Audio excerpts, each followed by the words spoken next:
প্রেমের সম্পর্ক মেনে না নেওয়ায় জীবন দিলেন প্রেমিক যুগল। রাঙ্গামাটি জেলার বরকল উপজেলায় গাছের সঙ্গে ঝুলন্ত অবস্থায় তরুণ তরুণীর মরদেহ উদ্ধার করা হয়েছে। গত মঙ্গলবার দুপুরে উপজেলার ভূষণছড়া ইউনিয়নের ৭ নম্বর ওয়ার্ডের বগাছড়ি এলাকা থেকে মরদেহ দুটি উদ্ধার করা হয়।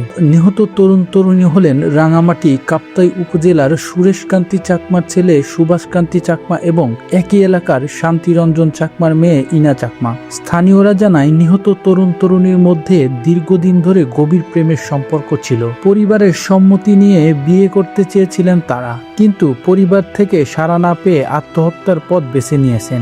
বগাছড়ি এলাকার কারবারি প্রমিশ চাকমা বলেন, গত রবিবার সুভাষকান্তি চাকমা বিয়ের প্রস্তাব নিয়ে ইনা চাকমার বাড়িতে গিয়েছিলেন। পারিবারিকভাবে তাদের বিয়ের কথা এগোয়, তবে এ সময় ইনার পরিবার জানতে পারে সুভাষকান্তির আগে বিয়ে হয়েছে, তার ঘরে বিবাহিতা স্ত্রী রয়েছে। তবে সুভাষকান্তি অভিযোগ করেন তার আগে বিয়ে হলেও প্রথম স্ত্রীর সঙ্গে বিবাহ বিচ্ছেদ হয়েছে, কিন্তু গ্রামবাসী ও ইনার পরিবার এই যুক্তি মেনে নেয়নি। তারা জানিয়ে দেন এ বিয়ে কোনোভাবেই সম্ভব না। সম্ভবত বিয়ে ভেঙে যাওয়ায় রাগ ও অভিমান থেকে দুজন আত্মহননের পথ বেছে নিয়েছেন। ভূষণছড়া ইউনিয়নের প্রশাসক রেজাউল করিম জানান, গ্রামের একটি গাছের সঙ্গে ঝুলন্ত অবস্থায় ওই তরুণ তরুণীর মরদেহ উদ্ধার করা হয়।